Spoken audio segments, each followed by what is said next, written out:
people often end up doing the things that they vowed never to do. Have you ever wondered why? Well, it's something I've thought about for a long time. We make promises to ourselves, and sometimes with the strongest convictions, yet we break those promises. I guess life always has a way of, making things more complicated than we expect and always turning the tables around. So I remember this time when I was in high school, I made a promise to myself that I was just going to stay focused, nothing like high school love, nothing like romantic relationship, and I was going to be kind of stay true to myself. But at the end of the day, well, I broke the promise, as you can suspect. So I broke the promise. I had this thing with a senior of mine right back then in high school. And this experience actually taught me a lot and made me to think and reflect on why we say we are going to do this and we end up not doing it. Or why we say, I'm not going to do this, and we end up finding ourselves in that same situation. In fact, doing it well sometimes. But before we dive deep into that, hi, you're welcome back to another episode of Walk with A.F.I. If this is your first time, hey, thank you for joining. My name is A.F.I. and I'm glad to have you guys here once again to explore personal growth, emotional intelligence, and this bumpy ride of becoming the best version of ourselves. Because honestly, it's actually a very bumpy ride. But yeah, I'm glad we are taking this ride. It's been a wonderful ride, right? Yeah. Okay, so how do we move from I'm not going to do this to you are not the pro, you are the boss, that kind of thing?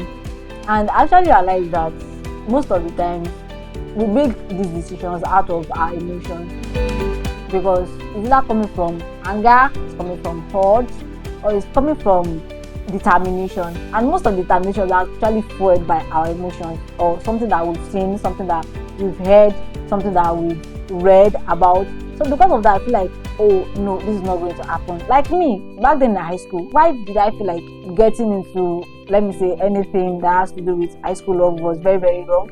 It was because of one, the morals, like growing up, understand? So because of the morals, the background. You are from a Christian home. No, that is sin. You cannot do it. You get that kind of thing.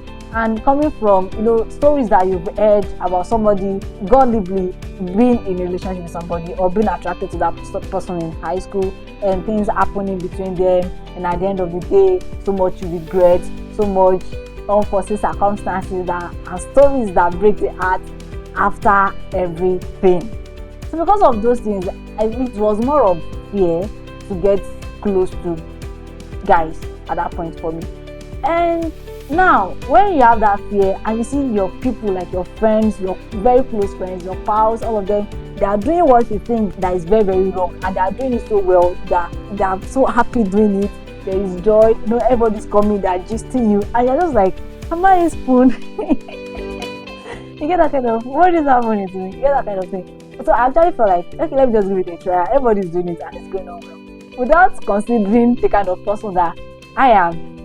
And I think that's one of the things that we miss sometimes. We don't consider who we are. The self-awareness is mostly not there before we take decisions or before we make promises to ourselves. We just make those promises out of what somebody else has done. And we just say, okay, because of this, I'm not going to do this. Without checking that, okay, what do I really, really want? Because at the end of the day, when I checked what I really wanted, I realized that it was not even close to what I wanted at that particular point in my life. It was the least of my worries. And I just did it because I wanted to know how it felt. I wanted to, everybody was talking about it. Everybody was feeling it felt so good to hear people talk about whatever that was happening, without considering the fact that I used to be very, very shy.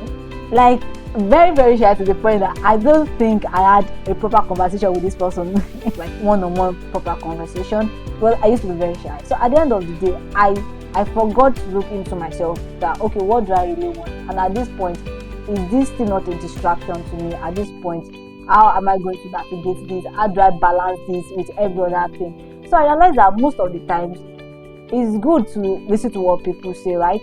And making our own judgments. But it is actually important that we look into ourselves first. Your self-awareness should come first before you make any decision, before you make any promise to yourself. Because at the end of the day, you should be making that promise to yourself and not because of somebody. So if you are making the promise because of somebody, then you are not making it to yourself any longer. You are making it because of someone. Like, it means like you are making it to somebody. But the goal is to make that promise to yourself so that you can be better, because at the end of the day, it is you that will face the consequences of your actions. So I realized that one thing that we miss out a lot is self-awareness when it comes to making decisions. There are a lot of experiences that I've had concerning this, and it has actually made me realize that, girl, whatever thing you are going to do, you look into yourself first. Do I really want this or not? Because if you check most people, they tell you, I don't want to do this, but deep down they want it. And that's why you are shocked that, what? How did this happen? My dear, don't be too shocked, because the person is just saying it with their mouth. Deep down, they really want it. And sometimes I know that sometimes it's not just about you really wanting it. Sometimes about situations as well. Sometimes about life. Sometimes about your experiences.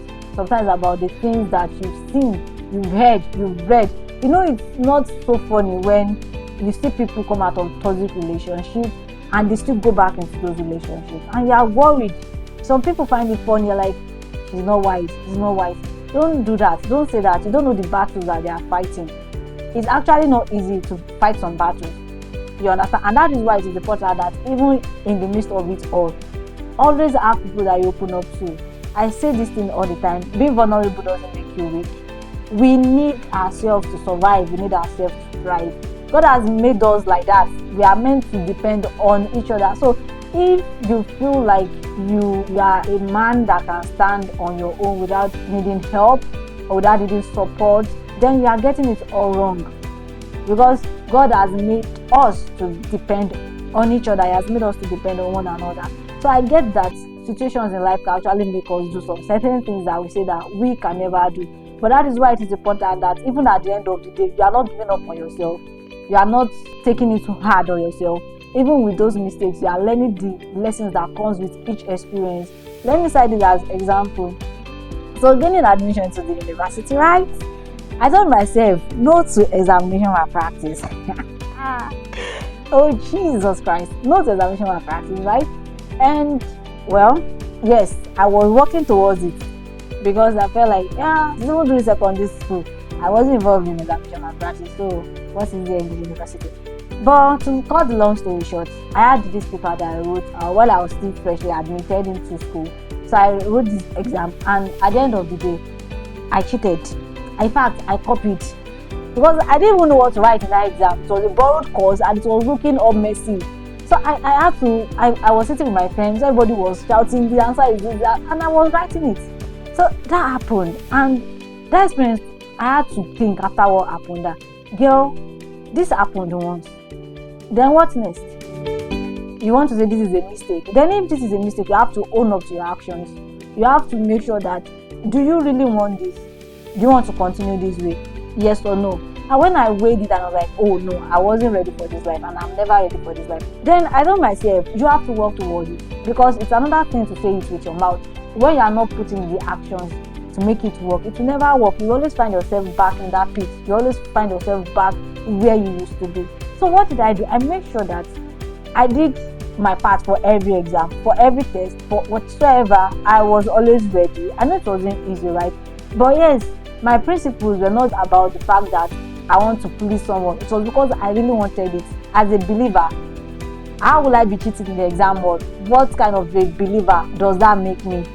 You get? And then I felt like, okay, if I'm really going to do this, then I know that I can't do it on my own. I need the help of my Father, which is God.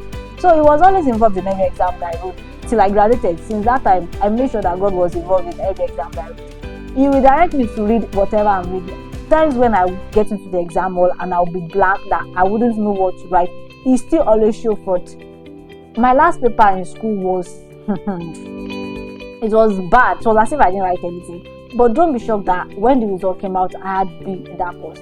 Fine, I was prepared for the exam. Whatever happened in the exam happened, and it felt like I wasn't prepared. But God showed forth because He knew that I was ready. He saw the determination. So even when we want to do things, when the determination is there will always be a way. Have you ever wondered why you make up your mind to do something like you are really serious about it? And that is where you see opportunities that are directing you towards that path. Because you are already ready, like it's showing that you are ready for it. So at the end of the day, Know what you really want and be determined if you really want it or not. So that it won't be like what you felt like you can never be is what you are now becoming. Sometimes it can be so sad when you look back. I know there's this prayer point I used to pray for people that may you never know a better yesterday, because it's very sad when you are looking back into your past and you're like, wow, I used to be better. No, that shouldn't be. It should be the other way around. That, oh, I'm glad that I am not where I used to be. At the end of the day, I need you to check those promises that you've made to yourself. Fine, life must have happened, things must have happened, but I want you to know that you are doing a great job and you are doing well, and I'm proud of you. For sure, I know that this is not the end. It's a story. This experience has a lot of lessons inside, and that is what is important. You making use of those lessons to better your life. It is okay to fall short of your expectations.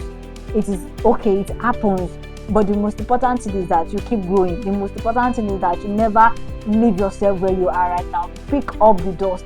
Pick up yourself. It is okay to fall down, but quitting should never be an option. Even when it's not making sense, even when it feels like, okay, I'm what I never thought I would ever be in my life. It's okay. It's never too late. You can always open up. You can always look out to people that will help.